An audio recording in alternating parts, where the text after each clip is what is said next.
maka dia aku anggap sebagai muridku, dan aku berharap, aku berdoa meminta kepada Allah agar seluruh murid-muridku akan diselamatkan beserta anak keturunannya dunia akhirat hingga wafatnya husnul khotimah.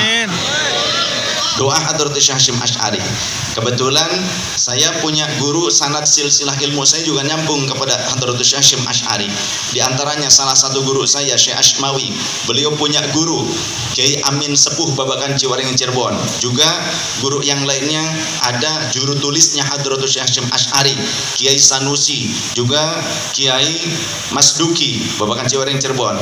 Nah, ini berarti murid langsung dari Hadrat Syekh Hasyim Asy'ari. Nyambung dari jalur keluarga silsilahnya terus sampai Rasulullah sallallahu alaihi wasallam. Karena dalam mempelajari ilmu agama tidak boleh asal comot sana sini. Kenapa? Karena Rasul sallallahu alaihi wasallam diriwayatkan melalui jalur sahabat Abdullah bin Umar radhiyallahu anhu, beliau mengatakan, inna hadzal ilma dinun, sesungguhnya ilmu ini adalah agama. Was-salatu dinun, salat juga merupakan tiangnya agama. Fanzuru amman ta'khuduna hadzal ilma, maka perhatikan oleh kalian, teliti oleh kalian dari mana kalian mengambil ilmu. Kita jelas punya guru, punya mursyid Maulana Sayyidil Habib Muhammad Lutfi bin Ali bin Hashim bin Yahya radhiyallahu anhu. Kita punya guru Sayyidil Walid Abuya Muhtadi Ad-Dimyati radhiyallahu anhu. Terus nyambung sanad silsilahnya sampai Rasul sallallahu alaihi wasallam. Maka beruntung bagi kita yang tetap teguh pada manhaj para mursyidnya, tetap teguh pada manhaj guru-gurunya. Fala tarwu, jangan kalian mengambil riwayat, mengambil ilmu illa amman tahaqqaqat ahliyatahu, kecuali dari orang yang memang sudah teruji keahliannya. Minal uduli, memiliki sifat keadilan, wathiqati, dan juga sifat terpercaya, jujur, wal muttaqina, dan orangnya memang mengamalkan ilmunya, orangnya takwa. Kita beruntung sosok guru-guru kita Maulana Habib Lutfi, Abuya Muhtadi adalah orang-orang yang istiqomah, tetap menjaga amaliyah dalam akidah Ahlus Sunnah wal Jamaah, dan terus ngayomi umat bukan memprovokasi mereka supaya umat terpecah gontok-gontokan saling menyakiti, tapi guru-guru kita terbukti mereka ngayomi umat, meyakinkan kepada umat bahwa sosok Islam itu, kacamata Islam ada di Indonesia yang harusnya kita tebarkan ke seluruh dunia. Karena kalau tidak karena NU yang ada di Indonesia, Ahlus Sunnah wal Jamaah sudah seperti di Afghanistan, Suriah, di Mesir, di Sudan, dan di tempat-tempat yang lainnya. Irak Ahlus Sunnah wal Jamaah, tempatnya Sultanul Aulia Syekh Abdul Qadir Al-Jalani, perang saudara, yang nembak ceder Allahu Akbar, yang mati juga Allahu Akbar, sama-sama Islam. Di Suriah yang ngebom Allahu Akbar, yang meninggal adalah seorang ulama, seorang mursyid, di antaranya Sayyidi Syekh Said Ramdan Al-Buqi, wafat ketika mengajar tafsir di masjid. Kemudian kolega Maulana Habib Lutfi, seorang mufti di Suriah, itu pun wafat dibom saat beliau pulang dari tempat kajian, mobilnya dipasangi bom.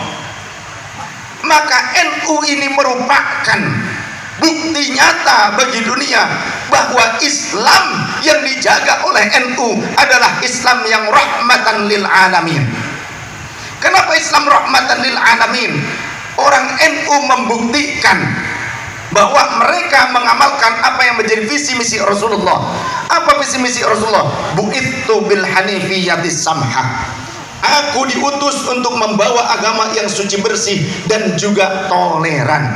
Jadi jangan bilang toleran bukan ajaran Nabi Muhammad, karena justru Rasulullah sendiri yang senantiasa menunjukkan wajah tolerannya Islam. Dulu justru setiap warga Madinah, entah itu Muslim, entah itu Yahudi, entah itu Nasrani, entah itu Majusi, siapapun, mereka punya kewajiban yang sama. Apa? Menjaga kedaulatan Madinah. Mereka tidak boleh saling menzalimi satu sama lain. Ada klausul orang Muslim ngambil hak orang lain, dia harus dikenai dengan hukuman. Begitu pula orang yang non Muslim mengambil hak dengan sesama non Muslimnya, itu juga kena hukum juga. Maka keadilan itulah yang diajarkan oleh Rasul, yang ditegakkan oleh Rasul sallallahu alaihi wasallam. Bahkan tak pandang bulu baginda Rasul menegakkan keadilan. Di dalam kitab Riyadhus Shalihin ada kitabnya, supaya jangan sampai saya dianggap mengada-ngada. Jangan sampai saya dianggap mengada-ngada. Ini kitab Riyadhus Shalihin, bukan terjemahan, masih bahasa Arab. Sengaja, karena suka banyak yang bilang gini, wah itu mah Habibnya Habib bayaran pemerintah. Masya Allah. Ada yang ngomong begitu, kadang nggak berani ngomong depan saya. Ngomong sini. Ada yang mau berani ngomong gitu. Habib bayaran pemerintah, boro-boro dibayar pemerintah, bikin proposal juga kagak. Karena biasanya kalau mau dapat kocoran dana dari pemerintah kan harus bikin proposal. Saya nggak bikin proposal sampai sekarang. Ya. Sejak zaman sebelum Pilpres Pak Jokowi jadi pemimpin bangsa kita, saya sudah ngaji kitab ini dan sudah menyampaikan itu sejak presiden-presiden sebelumnya. Karena kitab ini karya Imam An-Nawawi radhiyallahu anhu, pengarang kitab Al-Majmu' Syarah Muhadzab, salah satu mujtahid tarjih mazhab Syafi'i. Dan Riyadhus Shalihin ini kumpulan hadits-hadits yang kuat, yang seyogyanya ini bisa dijadikan sebagai guideline bagi kita umat Islam tentang keadilan Rasul sallallahu alaihi wasallam, tentang integritas beliau.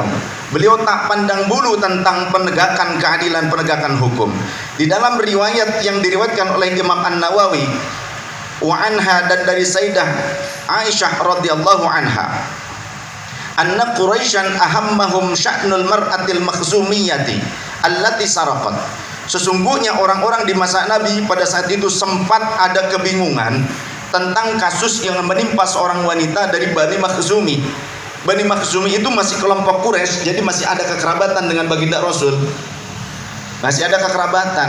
Kan kalau Rasul dari Bani Hashim atau Bani Muttalib, sedangkan wanita ini dari Bani Makhzumi.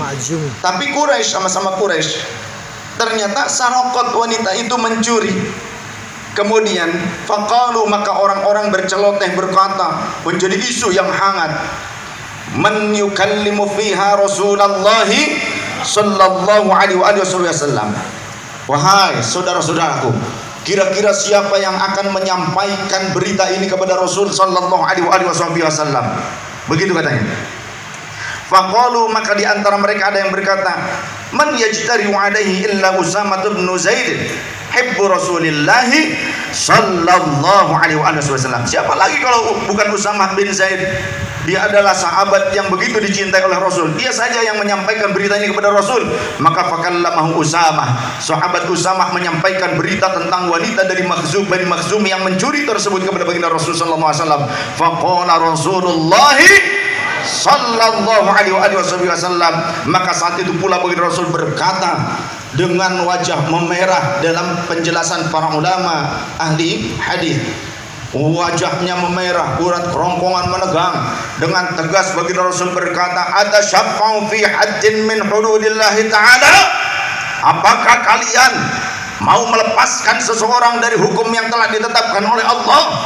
Apakah kalian mau nolongin orang supaya lepas dari hukumannya? Begitu kata baginda Rasul.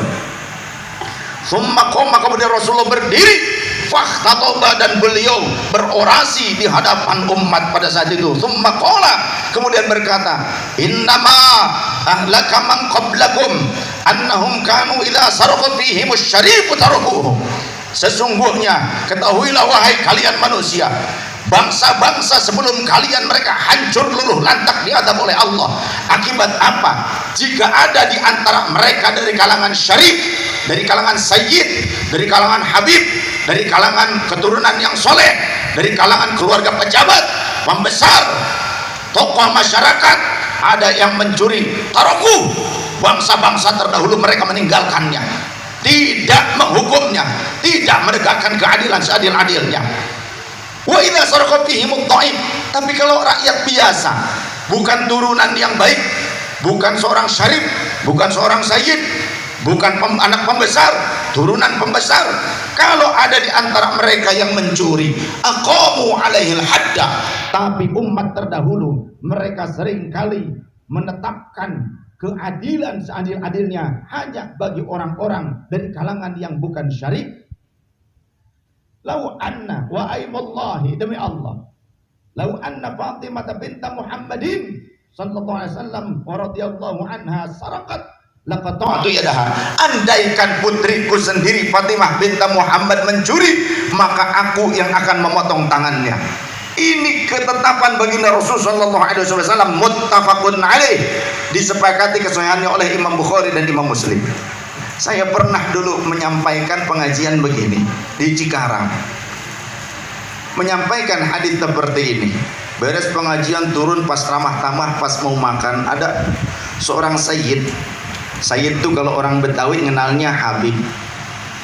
Padahal istilah Habib itu baru muncul pada zaman Sayyiduna Umar bin Abdurrahman Al-Attas. Habib Umar bin Abdurrahman Al-Attas, penyusun Ratib Al-Attas. Maka di Yaman marak istilah Habib. Kemudian mereka hijrah ke Indonesia. Di Indonesia tidak langsung mereka menggunakan istilah Habib karena belum familiar. Di Jakarta dulu dikatakannya Wan, makanya ada dikenal Wan Abudnya. Kalau di Cirebon pakainya Syarif karena Kanjeng Sunan Gunung Jati Tarim yang datang ke Nuswantara untuk menjajaki Ahlul Bait Nabi dan mendata mereka, termasuk Wali Songo keturunannya. Maka Syekh Sayyid Hidayatullah diberikan gelar Syarif. Ayahnya pun Abdullah, Sayyid Abdullah, diberikan gelar Syarif, jadi Syarif Abdullah Amaduddin. Adiknya Syekh Syarif Hidayatullah namanya Nurullah, maka kemudian diberikan gelar Syarif juga, Syarif Nurullah.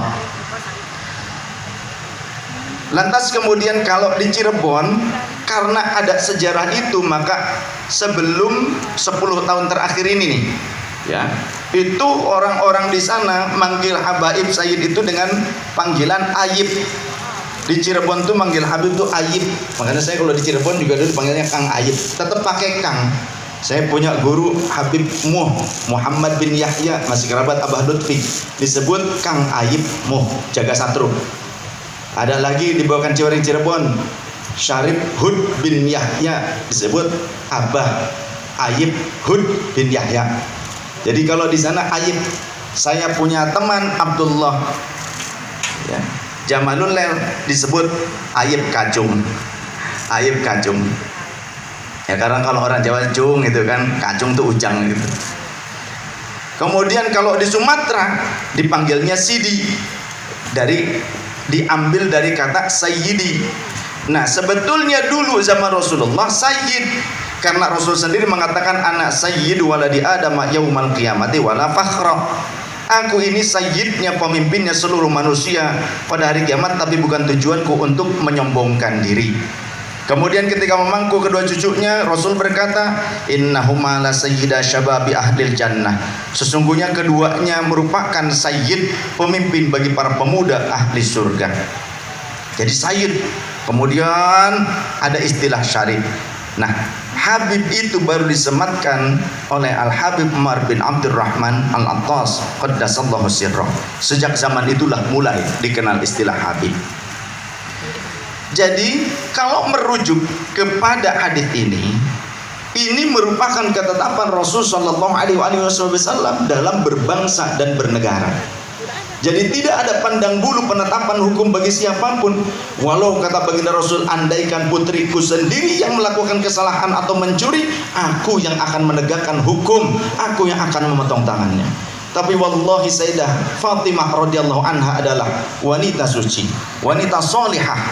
Beliau bahkan oleh baginda Rasul dikatakan sebagai pemimpin wanita-wanita ahli surga. Tapi kalimat tadi menuntun kita pada kesadaran bahwa siapapun di mata hukum tidak ada bedanya. Tidak boleh ada ketimpangan di antara kita, khususnya dalam bermasyarakat. Jadi jangan sampai mentang-mentang kita turunan Rasulullah kemudian semena-mena kita berlaku di masyarakat. Betul? Mentang-mentang turunan Rasulullah kemudian kita seenaknya melanggar aturan hukum. Maka kalau ada yang melanggar aturan hukum bagaimana? Jika memang ini melanggar aturan pidana, maka hukum pidana bisa dilaksanakan bagi seluruh warga negara Indonesia ataupun warga asing yang ada di Indonesia, siapapun mereka, turunan siapapun mereka. Ya. Maka tidak boleh kita melanggar aturan hukum. Termasuk di dalam memperkuat persatuan bangsa dan negara. Bagaimana sikap kita sebagai rakyat dan sebagai pemimpin? Sesungguhnya baginda Rasul sallallahu alaihi wasallam sendiri telah memberikan guidance kepada kita. Jadi jangan asal. Makanya kenapa saya pakai kitabnya, karena supaya jangan ada yang ngoceh. Itu mah ya karena dibayar demikian. Ini ada dasarnya dari Rasul sallallahu alaihi wasallam. Bagaimana sikap kita sebagai pemimpin, bagaimana sikap kita sebagai masyarakat, sebagai rakyat.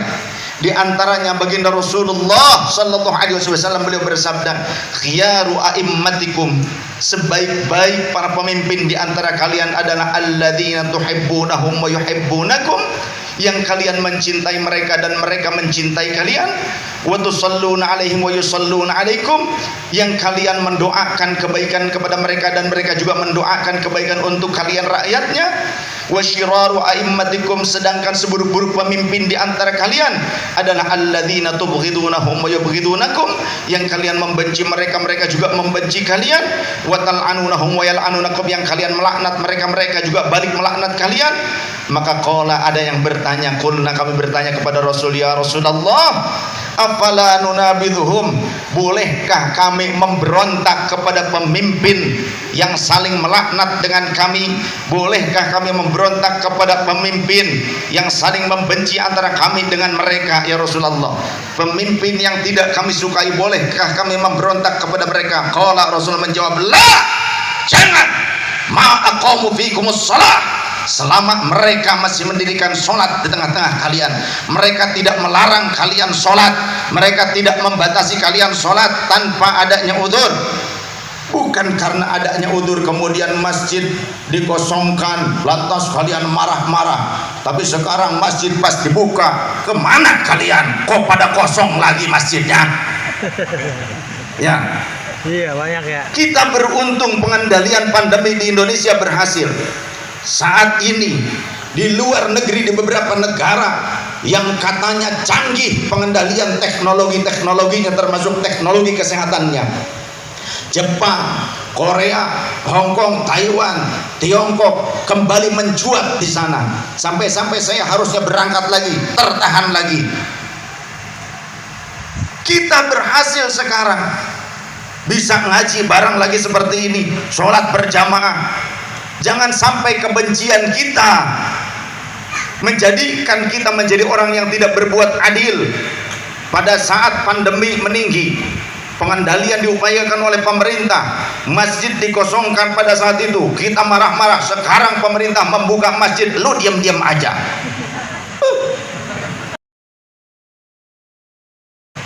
Harusnya jadi bangsa yang bersyukur. Indonesia bisa mengendalikan itu dengan mudah, walaupun memang susah payah dulu sempat, tapi dengan kurun waktu yang cukup singkat dibandingkan bangsa lain yang sekarang masih dalam kondisi tertati-tati menghadapi si koronong itu. Harus menjadi orang yang bersyukur.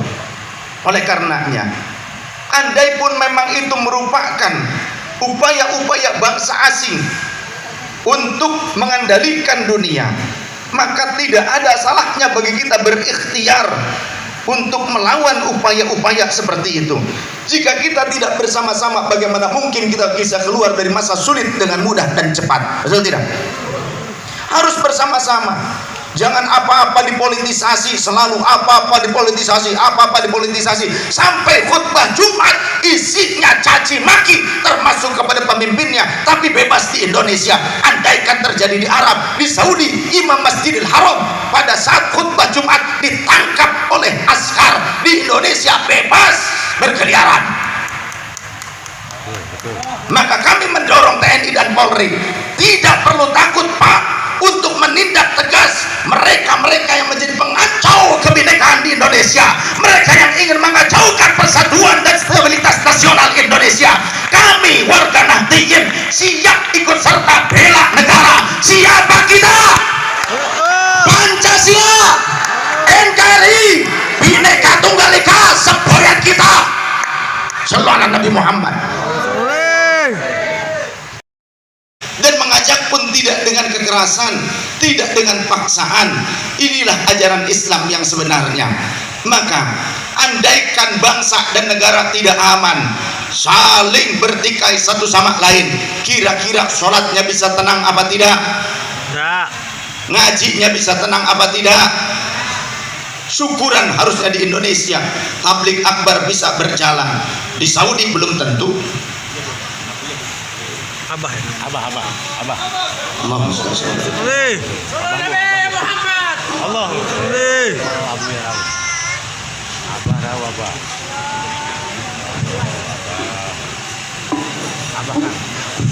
Ya habibi habibi ya habibi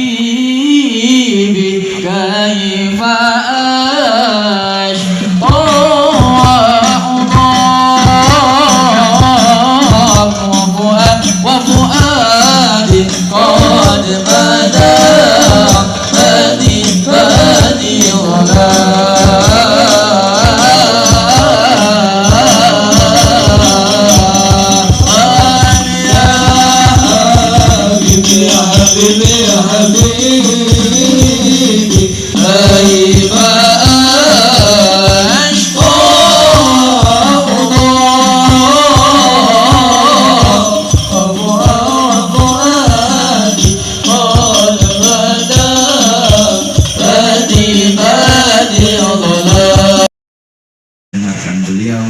tidaklah yang menyaksikan, memantaskan diri di hadapan beliau. Kita memperhatikan beliau, pandang wajah beliau dengan cinta, perhatikan ucapan beliau dengan penuh mahabbah, masukkan ke dalam relung hati. Jangan ada pengingkaran, karena siapakah kita jika bukan karena murabbi kita? Laulal murabbi ma'araftu rabbi. Assalamualaikum warahmatullahi wabarakatuh. Waalaikumsalam warahmatullahi wabarakatuh. Demikianlah tausiah yang telah disampaikan oleh guru kita Said Alwi Al-Ba'lawi. Mudah-mudahan apa yang beliau sampaikan kepada kita semua dapat memberikan manfaat untuk kita, baik untuk kehidupan di dunia maupun kehidupan di akhirat kelak.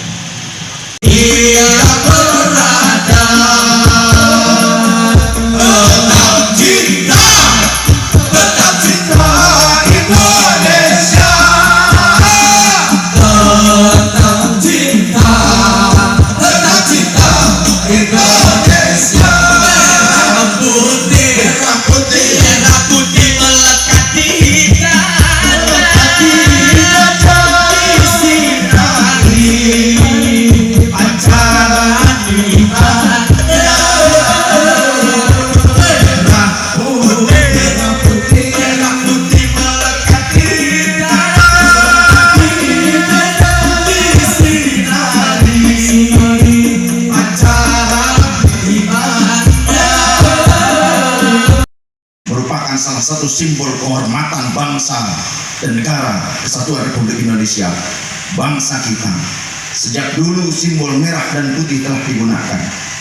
Sebelum kemerdekaan pun bangsa kita, nenek moyang kita, leluhur kita sudah sering menggunakan simbol merah dan putih.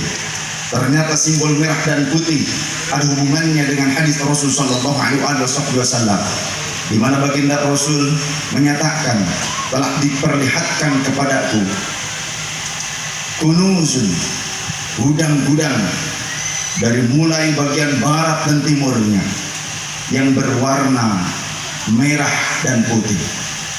Diperlihatkan kepadaku perbendaharaan yang berwarna merah dan putih. Maka para ulama banyak yang mereka memahami, ulama-ulama ahli hadis dan ulama ahli tahqiq, mereka memahami, bahkan bukan orang Indonesia saja, seperti Habib Umar bin Hafid, Maulana Sayyidina Maulana Syekh Syam Al-Qabbani, Syekh Ali Jum'ah, dan ulama-ulama di luar sana pun mereka sepakat bahwa yang dimaksud intisari atau makna yang tersirat dari kata ahmar wa abyad, kata Rasulullah, itu terbukti adalah Indonesia. Maka dulu ketika Indonesia baru seumur jagung merdeka, 17 Agustus 1945 bangsa kita menyatakan merdeka. Baru 18 Agustus 1945 terbentuk negara Kesatuan Republik Indonesia. Tapi di akhir bulan Agustus Belanda datang kembali mendompleng pasukan sekutu datang ke Indonesia. Mereka merebut kembali gedung-gedung strategis di saat hari lahirnya atau ulang tahunnya waktu Ratu Wilhelmina Wilford, Ratu Belanda. Mereka berani mengibarkan bendera Belanda yang saat itu dikibarkan di gedung-gedung yang tinggi di berbagai bagian-bagian Nusantara. Warna bendera mereka merah, putih, dan biru. Sontak saat itu pula banyak para pemuda-pemudi bangsa kita dalam hal ini tercatat di dalam sejarah Laskar Hizbullah yang mereka kini berganti rupa menjadi bangsa. Mereka dulu naik ke gedung-gedung yang tinggi, ke tiang-tiang bendera yang dikibarkan bendera merah, putih, dan biru, hanya untuk merobek warna birunya bendera Belanda agar tetap berkibar warna merah dan putih ini. Merah dan putih bukan hanya sekedar warna saja, merah simbol darah para pejuang bangsa Indonesia yang rela mengorbankan darah tertumpah di medan laga di negeri kita demi kemerdekaan bangsa. Putih bukan hanya sebarang warna putih, tapi tulang mereka menyatakan, andai pun kami sudah menjadi tulang belulang, kami akan tetap tegak berdiri mengawal bangsa ini hingga benar-benar merdeka untuk dinikmati oleh anak turunan kami. Jangan kalian mengkhianati para pendiri bangsa, para pejuang bangsa. Jangan anti dengan merah putih. Kenapa kau katakan syirik ketika kami menghormat kepada merah dan putih? Hakikatnya kami bukan menghamba kepada bendera, tapi kami mensyukuri nikmat bangsa, hasil daripada perjuangan para syuhada Indonesia. Darah mereka mengalir, putih mereka, ketulusan niat suci mereka demi kebahagiaan kita anak cucunya. Jangan jadi pengkhianat bangsa.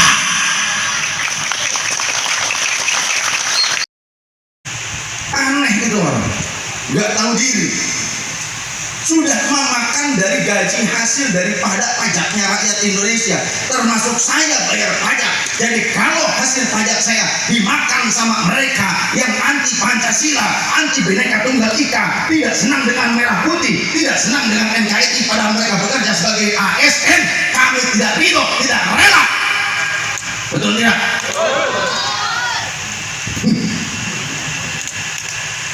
Ada yang anti pengkhianat bangsa. Jangan dibiarkan kalau ada yang seperti itu. Jangan dibiarkan. Maka yuk kita pelajari Islam ini dengan benar. Jangan salah kaprah. Contoh saja seperti dari sini. Kenapa kita begitu cinta dengan Indonesia?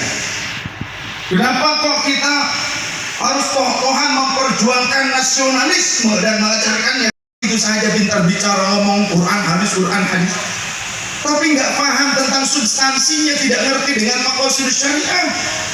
Kemudian yakhrujuna minad dini kama yamruqus sahmu minar ramiyati. Orang seperti ini mudah keluar dari agama, melepaskan agamanya seperti anak panah melesat dari busurnya. Kita yang menang, demi agama ku rela berkorban, demi negara ku rela berkorban. Maju ya maju ya terus maju, singkirkan dia kikis habis mereka. Musuh agama dan ulama, wahai barisan